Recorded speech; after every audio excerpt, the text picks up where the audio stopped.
ठीक है, तो आज हम लोग डिस्कस करेंगे भारतीय संविधान की विशेषताओं के बारे में। जो हमारा भारतीय संविधान है उसकी कुछ विशेषताएं हैं जो उसको बाकी संविधानों से एक अलग स्वरूप प्रदान करता है।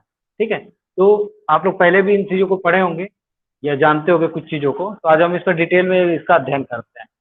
तो जो भारतीय संविधान है वो विश्व का सबसे बड़ा संविधान है। एक ऐसा संविधान है जो कठोर और लचीला संविधान है। ठीक है, इसके आगे ये एक प्रभुत्व संपन्न लोकतंत्रात्मक समाजवादी गणराज्य की स्थापना के संबंध में संविधान में उपबंधित किया गया है इसकी प्रस्तावना के द्वारा। ठीक, जो भारतीय संविधान ने संसदीय ढंग की सरकार के संबंध में उपबंध दिए हैं। ठीक है, इसमें मानव अधिकारों को मूल अधिकारों के रूप में इसमें उपबंधित किया गया है। फिर एक किसी राज्य के संबंध में किसी राज्य के क्या नीति कि क्या राज्य के क्या कर्तव्य हो सकते हैं इसके संबंध में राज्य के नीति निर्देशक तत्वों को समाहित किया गया है। ठीक, ये एक ऐसा संविधान है जो केंद्र की ओर उन्मुख है। ठीक, ये आपातकाल की परिस्थितियों में केंद्र की तरफ उन्मुख हो जाता है। उसके बाद फिर यहाँ पे भारतीय संविधान में वयस्क मताधिकार जैसे वैधानिक अधिकारों को रखा गया है। फिर इसमें स्वतंत्र न्यायपालिका के संबंध में उपबंधित किया गया है कि न्यायपालिका को अन्य जो अंग है उनसे स्वतंत्र रखा जाएगा। फिर आपका एकल नागरिकता की पद्धति भारत में अपनाई गई है। भारत में पंथ निरपेक्ष राज्य की स्थापना की बात कही गई है, साथ ही साथ यहाँ के नागरिकों के कुछ मूल कर्तव्यों को बताया गया है। ठीक है, तो ये हमारे जो मेजर टॉपिक है इसी पर हम लोग डिस्कस करेंगे। तो सबसे पहले लेते हैं हम लोग कि भारतीय संविधान की जो विशेषता है उसमें विश्व का सबसे बड़ा संविधान है। कोई बताएगा कितने इसमें वो हैं, जो कितने आर्टिकल, कितने भाग, कितने शेड्यूल?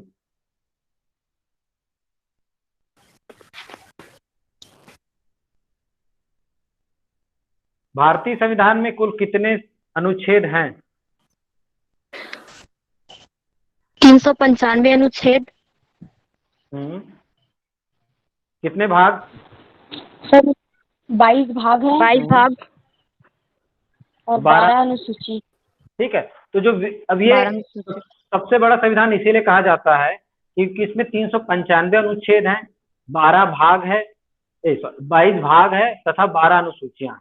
ठीक है, जब आप लेकिन आप लोग जब इसका टोटल करेंगे, ये तो एक मोटा मोटी हमारे पास है कि 395 अनुच्छेदों में इसको किया गया है। ठीक है, लेकिन इतने अमेंडमेंट हुए और ये होने के बाद आज के टाइम में हमारे पास टोटल जो अगर अनुच्छेदों को काउंट किया जाएगा तो 465 अनुच्छेद, 25 भाग और 12 अनुसूचियां हैं।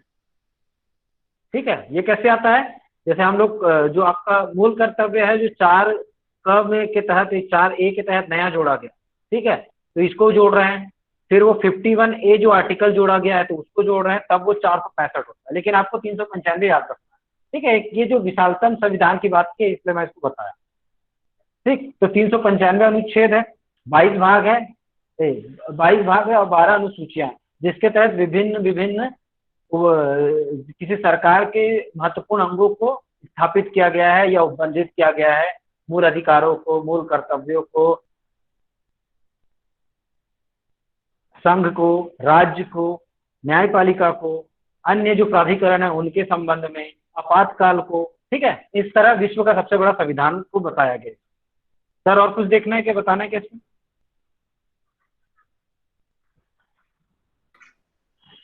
अब देखो, ये भारत के संविधान को विस्तृत बताने के पीछे ना कुछ कारण है। जैसे पहला है भौगोलिक कारण, भारत का विस्तार और विविधता। तो यहाँ विस्तार, भारत का विस्तार बहुत बड़ा है और विविधता है। दूसरा है ऐतिहासिक, इसके उदाहरण के रूप में जैसे भारत शासन अधिनियम जो है 1935 के प्रभाव को देखा जा सकता है। ये भी अधिनियम बहुत विस्तृत था। तीसरा है कि जम्मू कश्मीर को छोड़कर केंद्र और राज्यों के लिए एकल संविधान था, और जो अब क्या हो गया कि जम्मू कश्मीर में भी संविधान लागू हो गया है। और संविधान सभा में कानून विशेषज्ञों का प्रभुत्व था। तो संविधान में न सिर्फ शासन के मौलिक सिद्धांत बल्कि विस्तृत रूप में प्रशासनिक प्रावधान भी विद्यमान थे। इसके अतिरिक्त अन्य आधुनिक लोकतंत्रों में जिन मामलों को आम विधानों अथवा स्थापित राजनैतिक परिपाटी पर छोड़ दिया गया था, उन्हें भारत के संवैधानिक दस्तावेज में शामिल किया गया है। तो विश्व के किसी अन्य संविधान में इतने अनुच्छेद एवं अनुसूचियां नहीं है, इसीलिए भारत के संविधान को सबसे बड़ा और लिखित संविधान कहा जाता है। और यहाँ पे एक चर्चा और करेंगे कि लिखित संविधान और अलिखित संविधान क्या होता है। तो लिखित संविधान वो होता है जो संविधान सभा के द्वारा निर्मित संविधान लिखित संविधान होता है, और जो संविधान संविधान सभा के द्वारा नहीं बनाया गया है वो अलिखित संविधान होता है। तो भारत का संविधान जो है भारतीय संविधान सभा के द्वारा बनाया गया है, इसीलिए भारत का जो संविधान है वो लिखित संविधान है। और उदाहरण में लिखित संविधान का देख सकते हैं तो अमेरिका का संविधान लिखित संविधान है, लेकिन ब्रिटेन का जो संविधान है वो अलिखित संविधान है, क्योंकि वहां संविधान सभा द्वारा संविधान का निर्माण नहीं किया गया। मेरी तरफ से हो गया सर।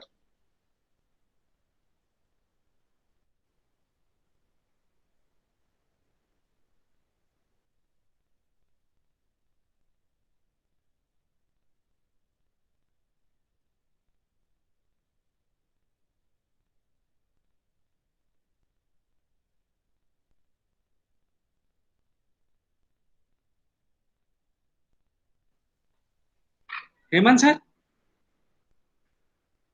हेलो, आवाज नहीं आती क्या? अच्छा चलो ठीक। नहीं, अभी मेरी तरफ से हो गया। अच्छा ठीक है ना। तो अब हम लोग डिस्कस करते हैं आगे कठोर और लचीला संविधान के संबंध में, कि कठोर और लचीला संविधान इसको इसकी संशोधन की क्षमता के अनुसार इसको कहा गया है कि किसी संविधान को कितना आप संशोधित कर सकते हो। ठीक है, तो उसको आप कठोर या लचीला कहेंगे। जिसको जितना ज्यादा आप संशोधन कर सकते हो उसको लचीला कहेंगे। ठीक है, और जिसको जितना कम आप संशोधन कर सकेंगे उसको उसको कठोर कहते हैं। ठीक है, लेकिन जो हमारा भारतीय संविधान है इसमें करीबन कितने अभी तक के कितने संशोधन हुए थे? 104। ठीक है, जो लास्ट आपका 2020 में ही हुआ ये आपका जो 104 संविधान जो संशोधन हुआ है। ठीक है, तो कठोर और लचीला संविधान इसकी प्रकृति का अनुरूप है कि किसी संविधान को कितने जल्दी आप संशोधन कर सकते हो, कितना और कितना कम उसको संशोधन कर सकते हो। तो यहाँ का जो संविधान इसको 104 बार किया गया है, इसलिए ये लचीला है। लेकिन जो संविधान के संशोधन के संबंध में एक उपबंध दिया गया है, जिसको लिख लेना, अनुच्छेद 368। ठीक, अनुच्छेद 368 में संविधान में संशोधन करने की प्रक्रियाओं को बताया गया है।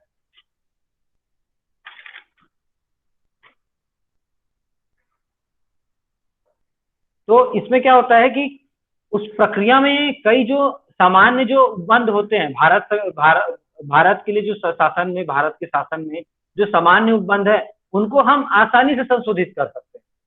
ठीक है, कई चीजों को हम बहुत आसानी से संशोधित कर सकते हैं कि और कुछ ऐसी चीजें हैं जो उसके लिए आपको संशोधन करने के लिए बहुत ज्यादा मतलब उसके जो नियम है उसमें बहुत ज्यादा बहुमत की बात करता है। 50% बहुमत होना चाहिए, फिर उसके साथ 2/3 मेजोरिटी होनी चाहिए।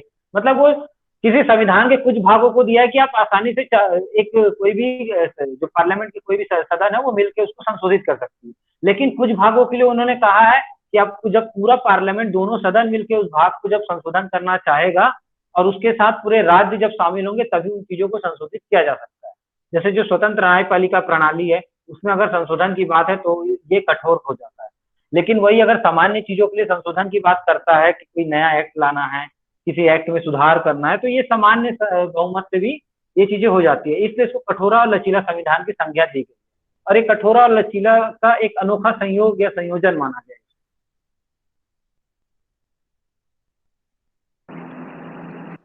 और जो प्रक्रिया है, मतलब संशोधन वगैरह की जो प्रक्रिया है वो 3 प्रकार से हो सकती है। पहला सामान्य विधायी प्रक्रिया है, दूसरा है विशेष बहुमत द्वारा, और तीसरा है राज्य विधानमंडलों की अनुमति से। तो सामान्य विधायी प्रक्रिया में कुछ अनुच्छेदों के उपबंधों में साधारण विधायी प्रक्रिया द्वारा ही संशोधन किया जा सकता है। जैसे अनुच्छेद 4 है, अनुच्छेद 169 है, अनुच्छेद 239 का है। तो ये संसद को प्राधिकृत करते हैं कि साधारण विधायी प्रक्रिया द्वारा उसमें दिए गए अनुच्छेदों के उपबंधों में संशोधन किया जा सकता है ऐसे करके। उसके बाद विशेष बहुमत द्वारा, मतलब जो कुल सदस्य संख्या है, मतलब है ना, उसके 50% प्लस 1 के द्वारा, और जो उपस्थित और मत देने वाले जो सांसद हैं उनके 2/3 बहुमत के द्वारा ये किया जा सकता है, 368 में जो दिया हुआ है। और कुछ विशेष प्रावधान जो हैं, जैसे अनुच्छेद 54, अनुच्छेद 55, अनुच्छेद 73, अनुच्छेद 162, 241, फिर भाग 5 के अध्याय 4 में, भाग 6 के अध्याय 5 में, या अध्याय 11 में, 1 में, 7वीं अनुसूची के किसी सूची में अगर करना है तो अनुच्छेद और 368 जो संविधान संशोधन की प्रक्रिया बताता है उस वाले अनुच्छेद में करना है। तो यहाँ क्या है कि इन सब के साथ साथ आपको विशेष मतलब अनुसमर्थन भी लगेगा आधे से अधिक राज्यों का। और इसी इसी शीर्षक में अपन एक चीज देख सकते हैं कि जो विधेयक होता है वो कितने प्रकार का होता है। तो एक सार्वजनिक होता है और एक व्यक्तिगत विधेयक होता है, गवर्नमेंट और नॉन गवर्नमेंट, शासकीय अशासकीय विधेयक होता है। तो इसमें क्या है कि अगर जो मंत्रिमंडल के जो सदस्य हैं वो अगर विधेयक लेके आते हैं तो उसको बोला जाता है शासकीय विधेयक, और अशासकीय विधेयक होता है मंत्रिमंडल के सदस्य के बगैर अगर कोई दूसरा कोई सदस्य अगर लेके आता है तो वो अशासकीय हो जाता है। अब वहीं पे वो व्यक्तिगत और जो मंत्रिमंडल लेके आता है वो सार्वजनिक विधेयक हो जाता है। उसके अलावा साधारण विधेयक होते हैं, उसके बाद मनी बिल, है ना, धन विधेयक होते हैं, वित्त विधेयक होते हैं, और जो संविधान संशोधन है उसके लिए भी अलग से विधेयक लेके आता है, संविधान संशोधन का विधेयक होता है। तो हमारे यहाँ अगर आप देखेंगे तो ये है कि जो नम्यता है, जो चीजें हैं, तो हमारा जो संविधान है वो अमेरिका के संविधान जैसा इतना कठोर भी नहीं है कि जिसमें संशोधन करना इतना कठिन काम हो, और इतना लचीला भी नहीं है कि बहुत आसानी से इसमें संशोधन किया जा सके। तो ये कठोर और लचीला दोनों का संयोजन है। ठीक है, समझ आया। तो नेक्स्ट पॉइंट है वो आपका प्रभुत्व संपन्न लोकतंत्रात्मक समाजवादी गणराज्य की स्थापना। जो हमारी प्रस्तावना है उसमें कहा गया है कि हम भारत के लोग, ठीक है, भारत के लोगों के लिए, देखो जो भारतीय संविधान में भारतीय लोगों के द्वारा लोगों की सरकार है, जनता के द्वारा जनता की सरकार है।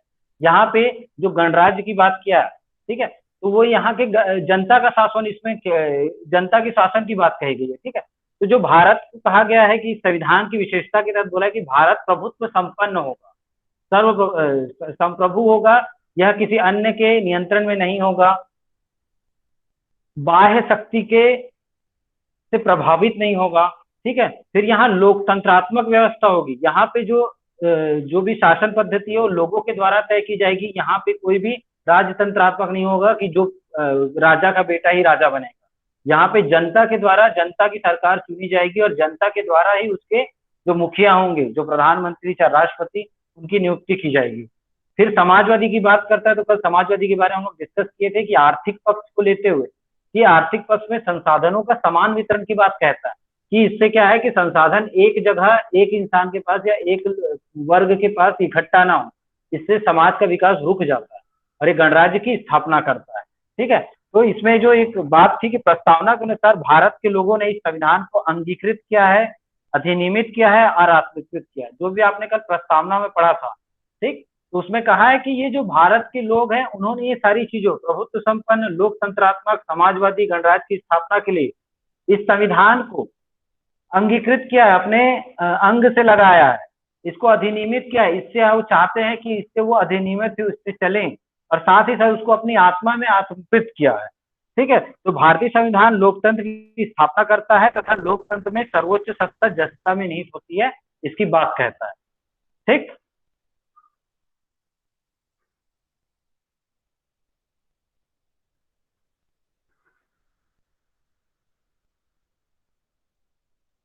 सर।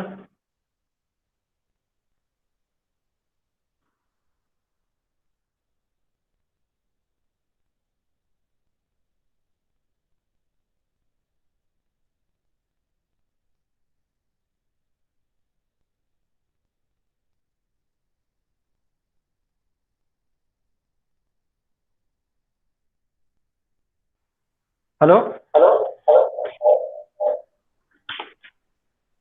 ठीक है, तो समझ आया आपको यहाँ तक की चीजें? किसी कोई प्रॉब्लम इसमें नहीं ना?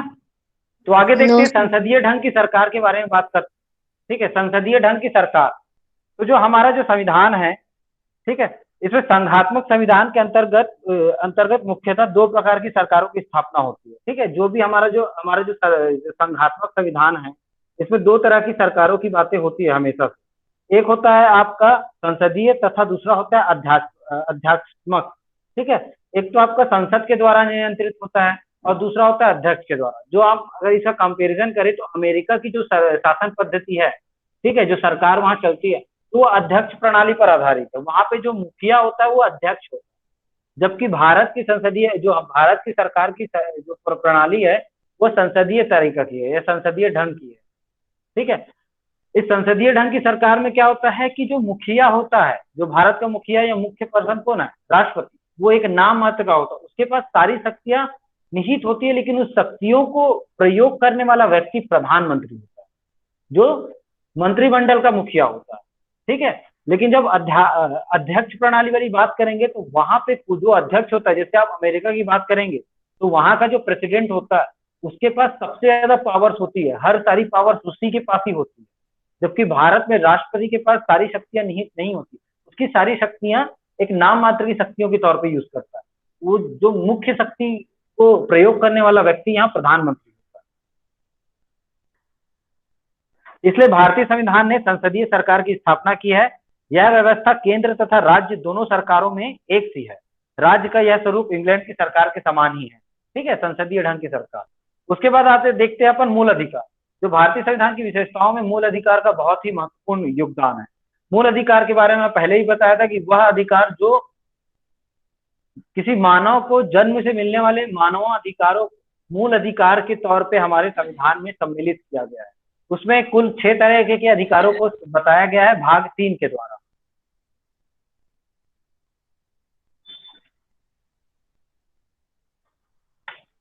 ठीक है, और इन अधिकारों में मूल अधिकारों के तहत इंसान को स्वच्छ जीने का अधिकार, अपना खुद का रोजगार चुनने का अधिकार, कहीं भी आने जाने का अधिकार, वाक स्वतंत्रता तक का अधिकार, ठीक है, धार्मिक स्वतंत्रता का अधिकार, ठीक है, इस तरह के कई तरह के राइट दिए हैं। और जब आपके इन अधिकारों का हनन हो तो उसके उपचारों का भी अधिकार दिया गया आपको। जो आपका अनुच्छेद 32 है वह आपके संवैधानिक उपचारों के संबंध में देख कहता है कि अगर आपको मूल अधिकारों का कोई उल्लंघन या हनन करता है, ठीक है, तो जब आपके मूल अधिकारों का कोई उल्लंघन या हनन करता है या अतिक्रमण करता है, तब आप उसके लिए आप कोर्ट में जा सकते हैं आर्टिकल 32 या अनुच्छेद 32 के तहत। वो आपको संवैधानिक उपचारों का, तो ये भारतीय संविधान की एक बहुत ही महत्वपूर्ण विशेषता है कि यह मूल अधिकारों को इसमें उपबंधित किया गया है। दिलीप सर कुछ बताएंगे आप इस बारे में और? तो इसमें जो 6 प्रकार के जो मूल अधिकार बताए गए हैं उसमें समानता का जो अधिकार है वो अनुच्छेद 14 से 18 तक दिया हुआ है। स्वतंत्रता का अधिकार जो है वो अनुच्छेद 19 से 22 तक है।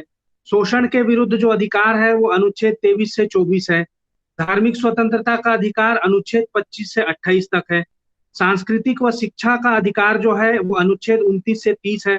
और संवैधानिक उपचारों का जो अधिकार है तो ये अनुच्छेद 32 में दिया है, जिसके बारे में भीमराव अंबेडकर ने कहा था कि ये संविधान की आत्मा है। तो मौलिक अधिकार का उद्देश्य वस्तुतः राजनीतिक लोकतंत्र की भावना को प्रोत्साहन देना है। यह कार्यपालिका और विधायिका के मनमाने कानूनों पर निरोधक की तरह कार्य करते हैं। उल्लंघन की स्थिति में इन्हें न्यायालय के माध्यम से लागू किया जा सकता है। तो जो संवैधानिक उपचारों का अधिकार जो है वो अनुच्छेद 32 में बताया गया है। दिलीप सर।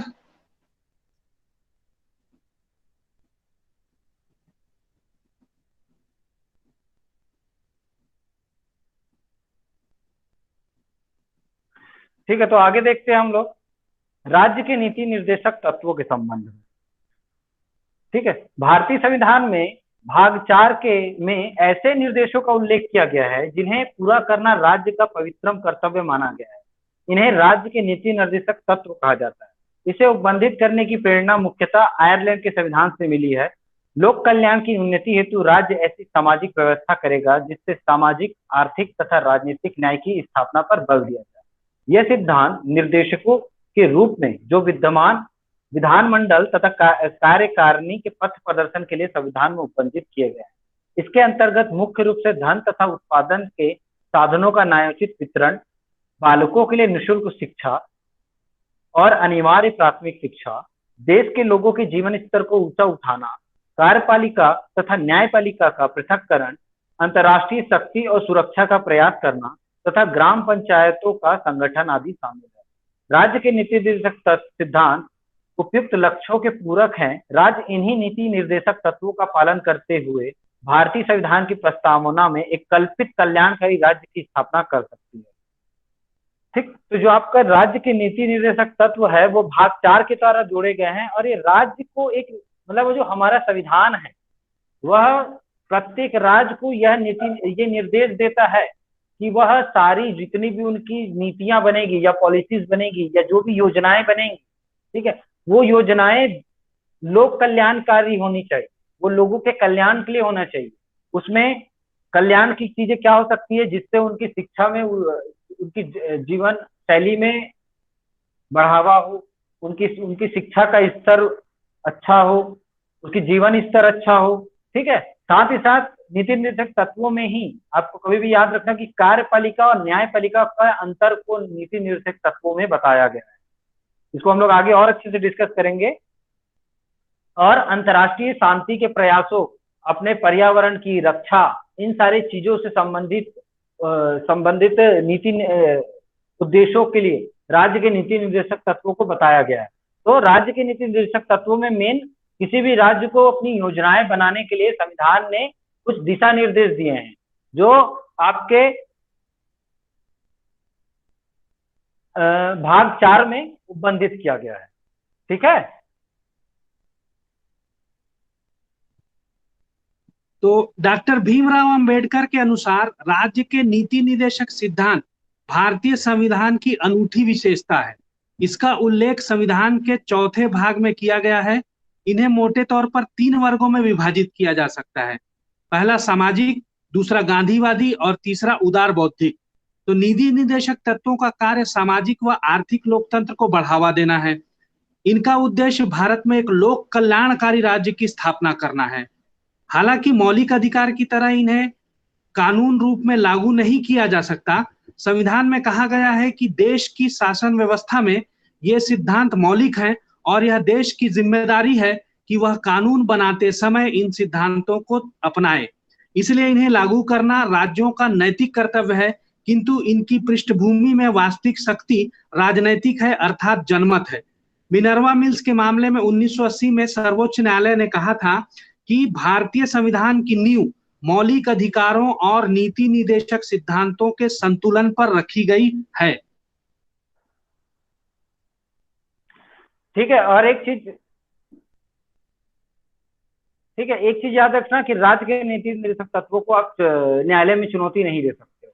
ठीक है, मूल अधिकारों के लिए आप न्यायालय में जा सकते हो, चुनौती दे सकते हो उसको, लेकिन इसके लिए आप चुनौती नहीं दे सकते हो, है ना सर?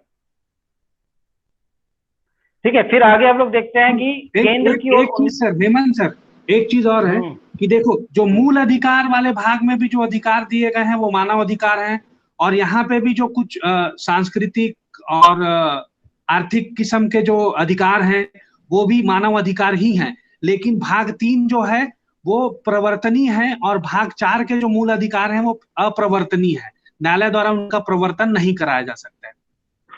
हो गया सर मेरी तरफ से। ठीक है, जैसे देखो आप लोग को राज्य के नीति निर्देशक तत्वों में एक आप लोग सुनते हो कि समान कार्य के लिए समान वेतन। ठीक है, ये राज्य के नीति निर्देशक तत्वों में डाला गया है कि प्रत्येक कार्य के लिए, चाहे वो महिला हो चाहे पुरुष, अगर वो एक समान कार्य कर रहा है, ठीक है, चाहे वो ऑफिस में एक समान कार्य कर रहा है कि या किसी वो श्रम कर रहा है कहीं पे किसी फैक्ट्री में, ठीक है, तो अगर वो एक समान कार्य कर रहा है तो उनको एक समान ही वेतन मिलना चाहिए। ठीक है, वहां पे उनका भेदभाव नहीं होना चाहिए। तो ये राज्य के नीति निर्देशक तत्वों में बताया गया है इन चीजों। फिर जो महिलाएं होती है उनकी मैटरनिटी लीव की जो बातें होती है, ठीक है, उसकी चीजों को इसमें बताया गया है। और जो आपके बालक होते हैं 14 वर्ष मतलब 18 वर्ष से कम के, जिनको बालकों की श्रेणी में रखा जाता है, या 14 से 16 वर्ष तक के, ठीक है, जो अल्पवयस्क होते तो उनके लिए उनकी पोषणता और उनके स्वास्थ्य के संबंध में, उनकी शिक्षा के संबंध में उपबंध आपके रीति निर्देशक तत्वों के तहत दिए गए। जब हम इसको डिटेल में पढ़ेंगे तब आप देखिएगा अलग अलग अनुच्छेदों के माध्यम से इसको समझाया गया है, बताया गया। ठीक है, अब आगे देखते हैं केंद्र की ओर उन्मुख संविधान। ठीक है, केंद्र की ओर उन्मुख संविधान इसलिए बोला जाता है कि देखो आप लोग देखते हैं कि केंद्र और राज्य की अपनी अपनी शक्तियां हैं और अपने अपने तरह से वो काम करता है।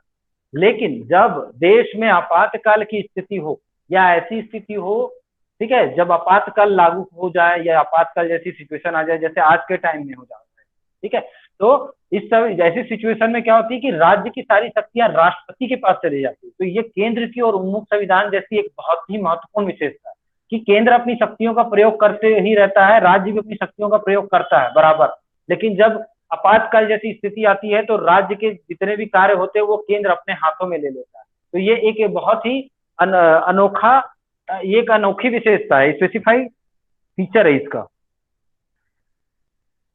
ठीक है। तो हमारा जो संविधान है वो संघात्मक से एकात्मक का स्वरूप ले लेता है, ये केंद्र की ओर उन्मुख के संघ, कि अभी जो संघ है अलग अलग दोनों संघ का अपना कार्य है, राज्य की अपनी शक्ति है, संघ और राज्य की अपनी अपनी शक्तियां हैं, लेकिन ये एकात्मक स्वरूप को धारण कर लेगा जब आपातकाल की स्थिति आती है और सारी शक्तियां राष्ट्रपति के निपात निहित हो जाती है। तो इसके स्वरूप के बारे में इसी वजह से भारतीय संविधान को जैसे एकात्मता की भावना में संघ, अर्थ संघ केसी वियर ने कहा है, बार्गेनिंग फेडरलिज्म कहा है मॉरिस जोन्स ने, कोऑपरेटिव फेडरलिज्म कहा है ग्रेनविल ऑस्टिन ने, federation with a centralising tendency Ivor Jennings व अन्य ने कहा है। तो इसी प्रवृत्ति को देखते हुए कि संघात्मक है कि एकात्मक है, परिसंघात्मक है, इन चीजों को देखते हुए इनको ऐसा कहा गया है।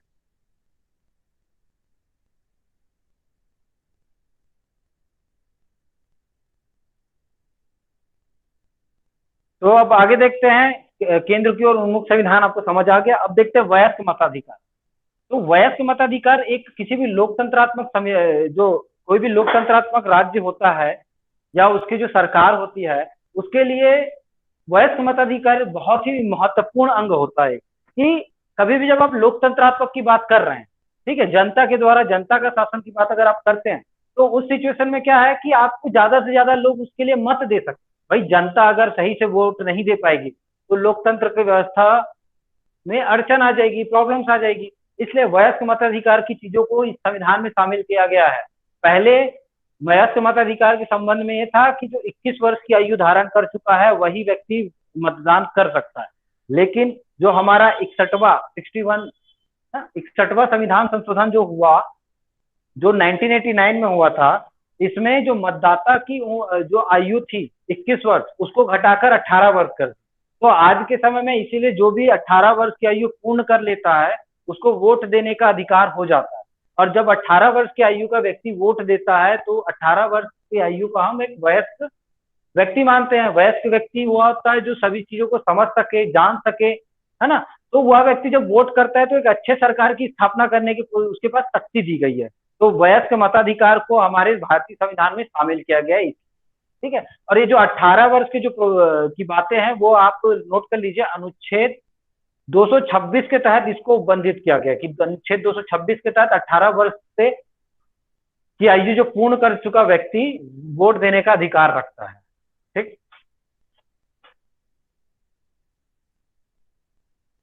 देश के वृहद आकार मतलब बड़े आकार के बारे में जनसंख्या, उच्च गरीबी, सामाजिक असमानता, अशिक्षा आदि को देखते हुए संविधान निर्माताओं द्वारा सार्वभौम वयस्क मताधिकार को संविधान में शामिल करना एक साहसिक व सराहनीय प्रयोग था।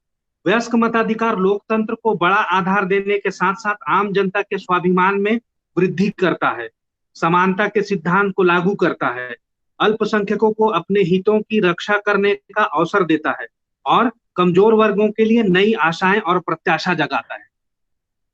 तो इस प्रकार यह सार्वभौम वयस्क मताधिकार की विशेषता थी भारतीय संविधान की।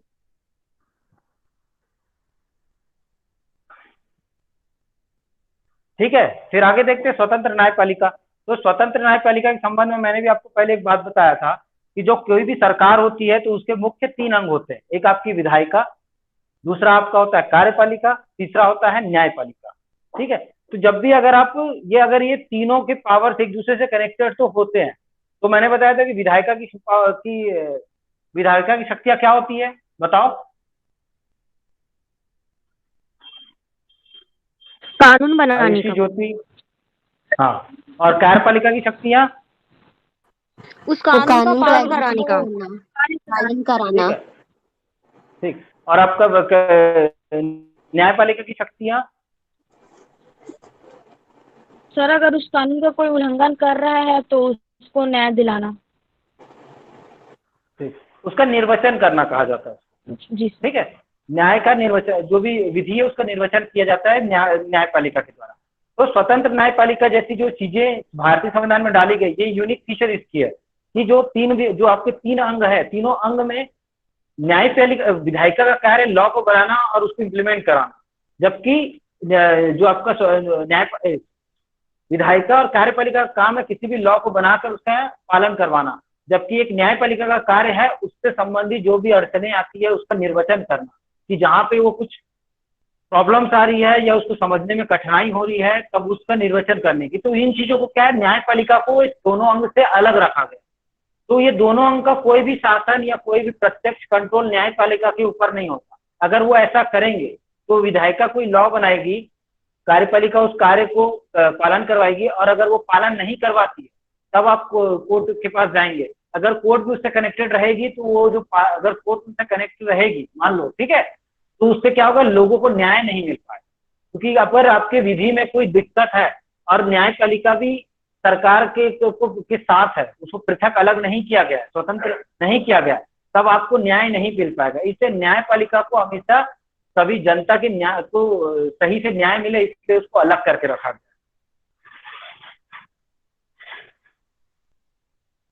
सर एक बार फिर से।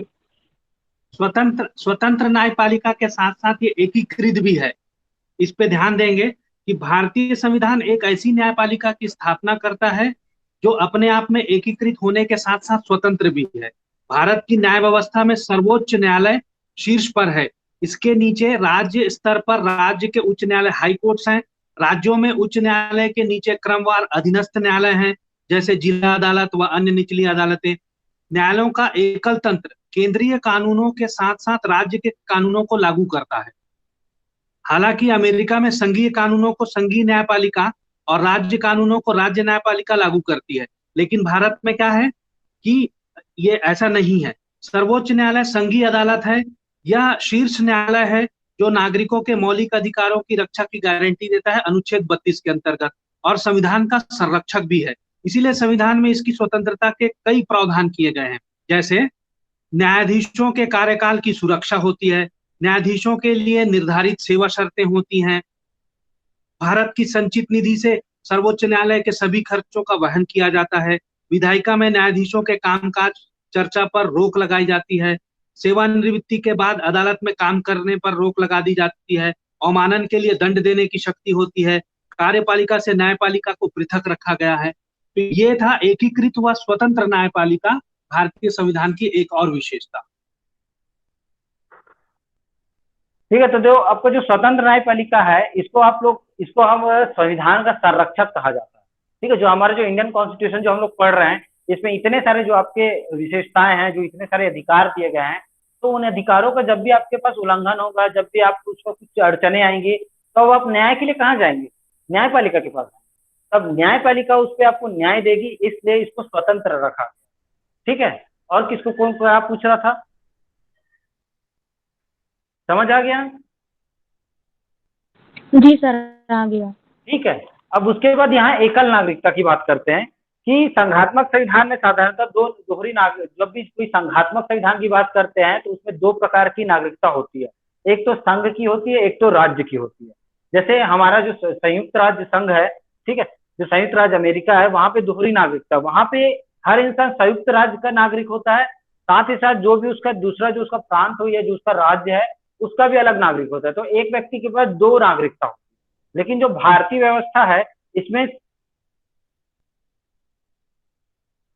एकल नागरिकता को मान्यता दी गई है या उसको उसकी प्राथमिकता दी गई है। इसलिए आप यहाँ किसी भी राज्य के नागरिक हो, ठीक है, आप सिर्फ और सिर्फ भारतीय कहलाते हो। ऐसा तो है नहीं कि आप छत्तीसगढ़ के हो तो छत्तीसगढ़िया कहलाएंगे, आप तमिलनाडु के तो तमिलियन कहलाएंगे, आप आंध्रा के हो तो तेलुगु कहलाएंगे।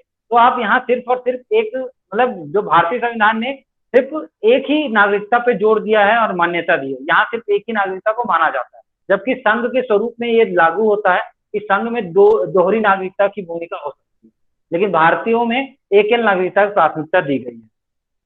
ठीक है, एकल नागरिकता ठीक है, एकल नागरिकता से भारतीयों में एकता की बात और भावनाएं, जो एकता की भावना है वो प्रबल रहती है, उसमें अड़चन नहीं आती इस वजह से। ठीक है, उसके बाद पंथ निरपेक्ष राज्य की, सर आप कुछ बताएंगे? नहीं सर, ठीक है। ठीक है, फिर पंथ निरपेक्ष राज्य की स्थापना करता है कि राज्य, जो पंथ निरपेक्ष शब्द है, ठीक है, तो पंथ निरपेक्ष की बात करता है कि जो भारतीय संविधान कहता है कि भारत में किसी भी भारत किसी भी धर्म को नहीं मानेगा, ठीक है, या भारत का कोई एक धर्म नहीं होगा, यह सभी धर्मों को समान सम्मान और आदर सत्कार देगा। ठीक है, और सभी सभी धर्मों का आदर करेगा, सम्मान करेगा, लेकिन भारत का कोई अपना एक धर्म नहीं। जैसे पाकिस्तान का अपना धर्म है कि पाकिस्तान एक इस्लामिक राष्ट्र है, नेपाल एक हिंदू राष्ट्र है, आपका यूरोपियन कंट्रीज के लोग सब ईसाई धर्म को मानने वाले हैं, इसराइल आपका, ठीक है, तो इन सारे जो अलग अलग जो धर्मों को मानने वाले हैं, तो भारत के पास अगर बात करेंगे कि भारत में कौन से धर्म के लोग रहते हैं, तो ये एक धर्मनिरपेक्ष राज्य है। यहाँ सभी धर्मों को बराबर का अधिकार दिया गया है, बराबर का सम्मान दिया गया है, वो अपने धर्म को, किसी भी धर्म को यहाँ मानने की स्वतंत्रता दी गई, और इसलिए भारत को एक अखंडत भारत को इसलिए एक पंथ निरपेक्ष राज्य की स्थापना की बात हमारे संविधान में कही गई है। अब धर्मनिरपेक्ष लक्षणों को ऐसे लक्षण देखते हैं जो धर्मनिरपेक्षता दर्शाते हैं भारतीय संविधान। तो इसमें देखें कि वर्ष 1976 में 42वें संविधान संशोधन द्वारा संविधान की प्रस्तावना में धर्मनिरपेक्ष शब्द जोड़ा गया। प्रस्तावना हर भारतीय व्यक्ति, जो भारतीय नागरिक है, उसकी आस्था, पूजा अर्चना व विश्वास की स्वतंत्रता की रक्षा करती है। किसी भी व्यक्ति को कानून के समक्ष समान समझा जाएगा और उसे कानून की समान सुरक्षा प्रदान की जाएगी, अनुच्छेद 14 में बताया गया है। धर्म के नाम पर किसी प्रकार का भेदभाव नहीं किया जाएगा, अनुच्छेद 15 में बताया गया है। सार्वजनिक सेवाओं में सभी नागरिकों को समान अवसर दिया जाएगा, अनुच्छेद 16 में बताया गया है। हर व्यक्ति को किसी भी धर्म को अपनाने, स्वीकार करने या उसके अनुसार पूजा अर्चना करने का अधिकार होगा, अनुच्छेद 25 में बताया गया है। हर धार्मिक समूह अथवा इसके किसी हिस्से को अपने धार्मिक मामलों के प्रबंध का अधिकार होगा, अनुच्छेद 26 में बताया गया है। किसी भी व्यक्ति को किसी भी धर्म विशेष के प्रचार के लिए किसी भी प्रकार का कर देने के लिए बाध्य नहीं किया जाएगा, अनुच्छेद 27 में बताया है। किसी भी सरकारी शैक्षिक संस्थान में किसी प्रकार के धार्मिक निर्देश नहीं दिए जाएंगे, अनुच्छेद 28 में बताया है। नागरिकों के किसी भी वर्ग को अपनी भाषा, लिपि अथवा संस्कृति को संरक्षित रखने का अधिकार होगा, ये बताया है अनुच्छेद 29 में।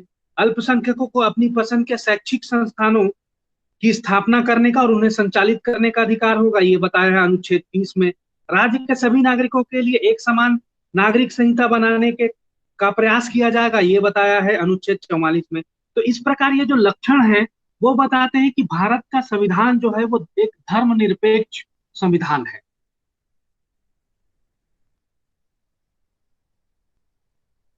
ठीक है, फिर आखिरी जो विशेषता की बात करते हैं कि नागरिकों के मूल कर्तव्यों के संबंध में। ठीक है, तो जब हमारा जो संविधान बनाया गया था 1950 में, जब ये लागू किया गया, ठीक है, पूरी तरह से, तो इसमें मूल नागरिकों के मूल कर्तव्यों के संबंधित कोई उपबंध नहीं दिए गए थे। ठीक है, ये उपबंध आपके भाग 4 था, उसमें भाग 4A के तहत इसमें जोड़ा गया 42वां संविधान संशोधन अधिनियम के द्वारा। ठीक है, ये 1976 में जोड़ा गया था, कल ही मैं आपको बताया था एक बार, 42वां को आपको याद रखना है। 76 का जो लास्ट में 6 है, तो 44 + 2 = 6। ठीक है, इस तरह से आप याद रख सकते हैं कि 42वां संविधान संशोधन 1976 में हुआ था। ठीक, तो उसमें जो भाग 4 के तहत जो भारत के नागरिक होंगे उनके लिए कुछ मूल कर्तव्यों को बताया गया है, जिसके तहत क्या क्या है कि देखते हैं उसको। इन मूल कर्तव्यों में बोला गया है कि भारत के प्रत्येक नागरिक का यह मूल कर्तव्य है कि वह संविधान का पालन करे, जो भी संविधान में दिया गया उसका पालन करना है, उसके आदर्शों, इनके संस्थाओं, राष्ट्रध्वज का आदर करना है। कहा जाता है ना कि जब भी राष्ट्रध्वज फहराया जा रहा है, राष्ट्रगान गाया जा रहा है, तो आपको सीधे खड़े रहना है। तो ये आपके कर्तव्य हैं जो देश के प्रति हैं। देश, जब संविधान ने आपको इतना कुछ दिया है तो आपको संविधान का सम्मान करना आपकी आवश्यकता है। ठीक, ये कर्तव्य दिए गए। फिर जो आपको संविधान देने के लिए जो स्वतंत्रता आंदोलन में जो भाग लिए थे, ठीक है, जो महान आदर्श थे, ठीक है, उनको हमेशा याद करना है, उनका अनुसरण करना है, ठीक है, उनको सम्मान देना है। फिर जो भारत की एकता, प्रभुता, अखंडता की रक्षा करना, उसे बनाए रखना। कहीं पे भी आप ऐसी चीजें ना करें जिससे भारत की एकता में, उसकी प्रभुता में, उसकी अखंडता की में कि उसकी रक्षा में कमी आए। ठीक है, आपको हमेशा भारत को सपोर्ट करना है, इसका सम्मान करना है। ठीक है, जब आपको देश की और राष्ट्र की सेवा की भावना की बात किया जाए तो आपको तब आपको राष्ट्र की सेवा करनी है। जैसे आपको आज के टाइम में जैसी सिचुएशन चल रही है, आपको अगर किसी चीज के लिए सेवा देने की बात कहे तो आपको उसके लिए सहर्ष स्वीकृति देनी पड़ेगी, क्योंकि आप इस देश के नागरिक हैं, आपके कुछ कर्तव्य हैं कि बस जब देश आपको इतना कुछ देता है तो आप भी देश को कुछ दे सकते हैं। तो उन चीजों के फिर आपको भाईचारे की भावना को बढ़ावा देना है। ठीक है, धर्म, भाषा, जाति, वर्ग के आधार पर आपको भेदभाव नहीं करना है। ठीक है, और ऐसी प्रथाओं का परित्याग करना है जिससे स्त्रियों की गरिमा के लिए अपमानजनक हो। ठीक है, कई ऐसी जो प्रथाएं आपको लगती है कि नहीं, इससे किसी स्त्री का अपमान होता है, तो उन प्रथाओं का आप परित्याग करना है आपको इन चीजों के तहत। हमारी सांस्कृतिक, सामाजिक, सांस्कृतिक गौरवशाली परंपराओं का महत्व को समझकर उसका परिरक्षण करना है। ठीक है, फिर जो हमारा पर्यावरण है उसमें जो वन, झील, नदी, पहाड़, जीव जंतु है, उनका रक्षा करना, उसका संवर्धन करना है। और हर प्राणी, हर जीव जंतु के लिए आपको दया मात्र का भाव रखना है। ठीक, फिर आपको जो वैज्ञानिक दृष्टिकोण रखते हुए मानववाद, ज्ञानार्जन तथा सुधार की भावनाओं का विकास करना है। जो भी सार्वजनिक संपत्ति का आप प्रयोग करते हैं, उपयोग करते हो, ठीक है, उसको आपको सुरक्षित करके रखना है। ठीक है, किसी भी सार्वजनिक संपत्ति को हिंसा से दूर रखना है कि आप कोई प्रॉब्लम, कोई भी ऐसी सभा हो रही है जिसमें हिंसा हुई तो आप सार्वजनिक संपत्ति का नुकसान करें, तो इन सारी गतिविधियों से आपको दूर रहना है। ठीक है, फिर एक एक 2086वां संविधान संशोधन अधिनियम हुआ था 2000 में, जिसके तहत ये कर्तव्य डाला गया माता पिताओं और अभिभावकों के ऊपर कि जो भी 6 वर्ष की आयु से लेकर 14 वर्ष तक के बालक हैं, उनको शिक्षा का अवसर प्रदान करने का कर्तव्य डाला गया माता पिता और उसके संरक्षकों पर। ठीक है, तो ये सारी चीजों को हमारे संविधान में शामिल किया गया है। तो ये हमारे कर्तव्य, जो नागरिकों के मूल कर्तव्यों को शामिल किया गया, ये भी भारतीय संविधान की एक महत्वपूर्ण विशेषता के तौर पे है। ठीक है, देखो, मूल संविधान में मौलिक कर्तव्यों का उल्लेख नहीं किया गया था। जैसे हेमंत सर ने बताया, इन्हें स्वर्ण सिंह समिति की सिफारिश पे 1976 में 42वें संविधान संशोधन के द्वारा जोड़ा गया था। आंतरिक आपातकाल जो था 1975 से 1977 के दौरान शामिल किया गया था।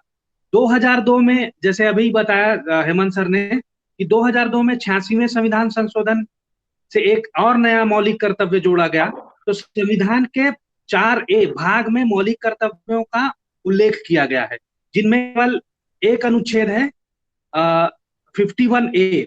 इसके तहत प्रत्येक भारतीय का यह कर्तव्य है कि वो संविधान, राष्ट्रध्वज और राष्ट्रगान का आदर करे, राष्ट्र की संप्रभुता, एकता और अखंडता की रक्षा करे। तो आप जब उसको पढ़ेंगे तो पूरी चीजें उसमें दी गई हैं कि 11 लगभग आपके मूल कर्तव्य बताए गए हैं। तो होता यह है कि जब आपको मूल अधिकार, मतलब जब आपको अधिकार दिया जाता है तो उसके सहवर्ती कुछ कर्तव्य भी होते हैं। तो इसी सिद्धांत को शायद फॉलो करके ये मूल कर्तव्य जो है वो हमारे संविधान में लाया गया होगा। अब मौलिक कर्तव्य जो है वो नागरिकों को ये याद दिलाते हैं कि अपने अधिकारों का इस्तेमाल करते समय उन्हें याद रखना चाहिए कि उन्हें अपने समाज, देश व अन्य नागरिकों के प्रति कुछ जिम्मेदारियां हैं, कुछ उत्तरदायित्व है उनका, उनको निर्वहन करना है।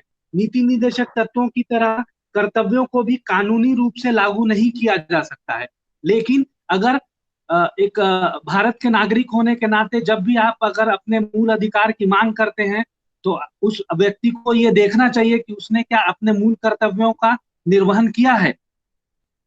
तो जब भी आप अपना कर्तव्य करेंगे तो आप अपने अधिकारों की मांग कर सकते हैं। तो यहाँ पे जो कर्तव्य है वो मूल अधिकारों के सहवर्ती होते हैं, ऐसा समझा जा सकता है। तो इसका जो मूल कर्तव्य है उसका प्रावधान भाग 4 में दिया गया है हमारे भारतीय संविधान।